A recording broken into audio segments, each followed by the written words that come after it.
We've already stated and then looked at the proof of the first part of the fundamental theorem of calculus, which your textbook refers to as the evaluation theorem. And now I want to do the same for the second part. Again, your textbook confusingly refers to what we are going to call the second part as the first part. So that, just keep that in mind when you're working through the textbook problems. From here on out, I do want you to think of FTC as a whole rather than necessarily assigning a number to its requisite parts there. So the statement of what we are currently calling part 2 is the following. So we're going to let f be continuous on an interval.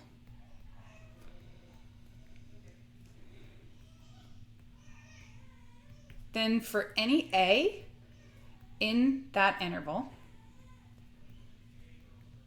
we're going to be able to say the following. The derivative with respect to x of the integral from a to x of f of t is equal to the function f of x. Importantly, notice that we're taking the derivative with respect to x, again, that upper limit of integration. So you should never end up with a function of t after you do this. We also saw a little bit of an illustration of this in the last example in the last video where we plotted our g of x and notice that relationship. So in terms of going through the proof, again, we're going to rely on some previous definitions as well as some Calc 1 theorems that I will remind you of.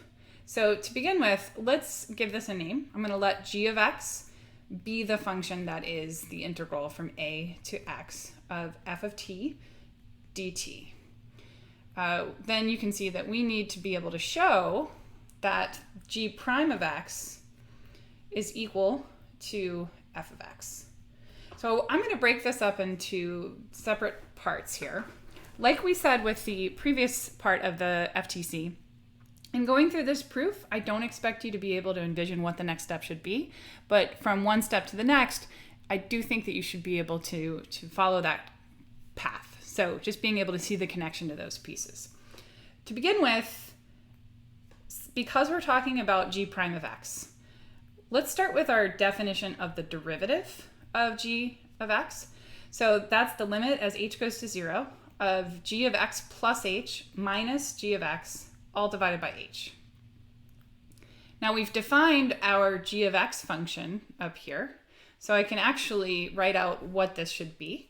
That is now the limit as h approaches 0 of the integral from a to x plus h of the function f of t minus the integral of from a to x of the function f of t all divided by h.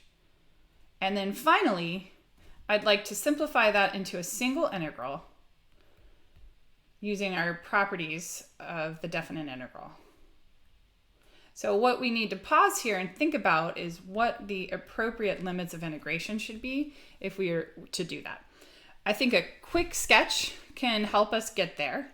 So if I were to think about my function, right, we don't know what f of t looks like. Let's just think about something like this. Here I have a. Let's look at x and x plus h. So we can consider the areas here in terms of our definite integral. So in some sense, what we're looking at is first we're taking the area that is between a and x plus h, and we're subtracting the area that sits between a and x. So what we're left with then is the remaining area, which is what sits in this region. So if I want to condense this into a single integral, the new bounds are going to be from x to x plus h. Okay, so at this stage, now we've rewritten g prime of x in this form. And again, I'm hoping to end up being able to show that this is equal to f of x. So the next part of this that I want to focus on is that because we know that our function f is continuous, we can apply the extreme value theorem.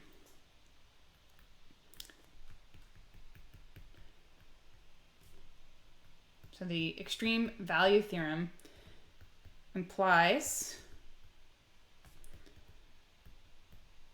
that on our closed interval from x to x plus h, we have a continuous function. So the extreme value theorem, if you recall, required a closed interval, a continuous function. And in that case, then there must be both a minimum and a maximum value for our function over that closed interval. So that means that there exist two values,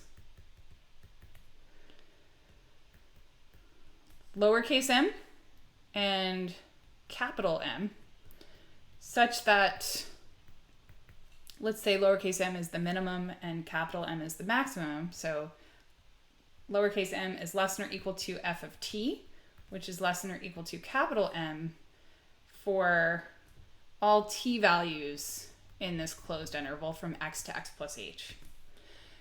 We can translate that to a statement about bounding the integral we have above.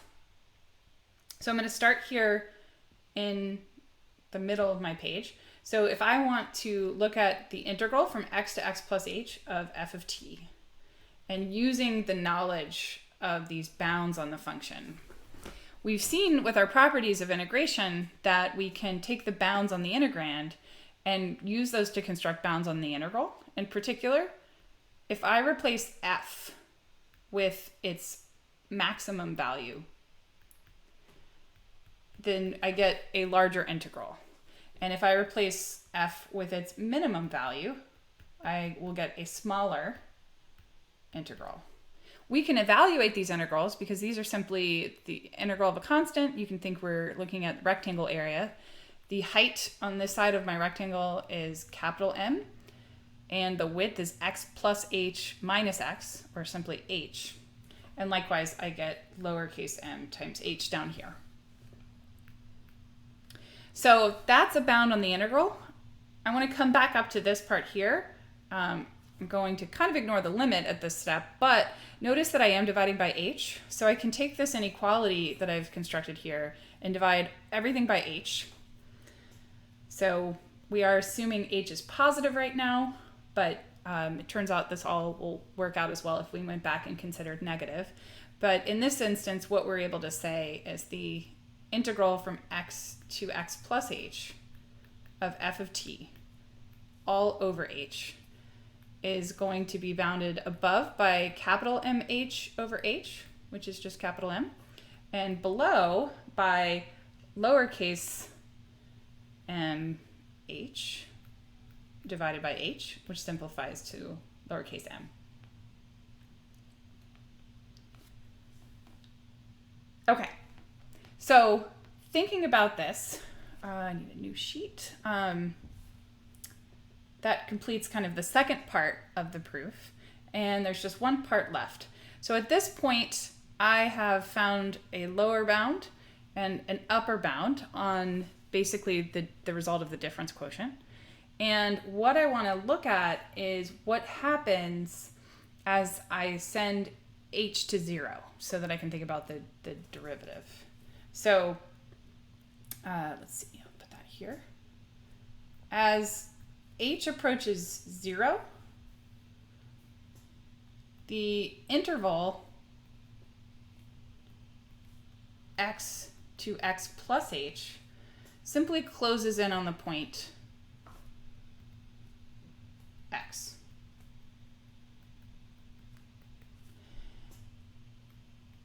And consequently, both lowercase m, the minimum value of f on the interval at hand, that approaches f of x, and so does the maximum value. Again, to think about this, if I draw a function, let's assume it has some kind of behavior like this. This is my f of t, and we're looking at this. in this picture, if I were to think about what the capital M and the lowercase m would be, at first, we could see that capital M would be maybe coming from this point. So we would have here, and little m would come from our minimum value, which is here.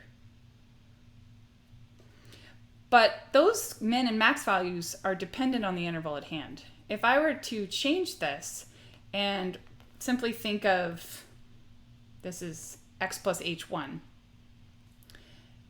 as soon as I move h smaller, so that let's say I get to this, I choose a smaller h, now my interval has shrunk, right? It's closing in on x, and I have new max and min values. So I want to erase these. The max value looks pretty similar, just with the sketch I've made here. It looks like it's roughly, oops, use red for that, roughly here. But the min value is no longer, this is no longer a valid point. The minimum value looks like it's maybe around here. And what if we continue to do this and we choose an even smaller h, like this, so that now our interval is this. Notice that I have a new max and a new min value. Now my maximum value would be about here, and my minimum value would come from this kind of edge over here. And eventually, if I choose h to be approaching 0, this is going to collapse on the closed interval that contains the 1 point, which is x. So we call an interval that contains only 1 point closed. And notice that the only choices for y values are f of x. So because in extreme value theorem, we say that a max and a min would have to exist for a continuous function over a closed interval, then both the max and the min value must be the only remaining y value there, which is f of x. So that's what happens as we send h to 0. So consequently, we come back to what we're looking at here. I have this expression, and I'm going to consider sending h to 0. What happens to that? Well, I can use the squeeze theorem and show that its upper bound approaches f of x, and so does its lower bound. That's what we were kind of illustrating down here. So consequently, putting that together, that says that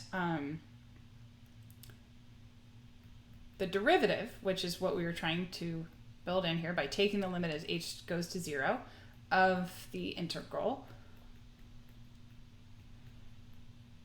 we found that we could squeeze that in between f of x, both as an upper and a lower bound.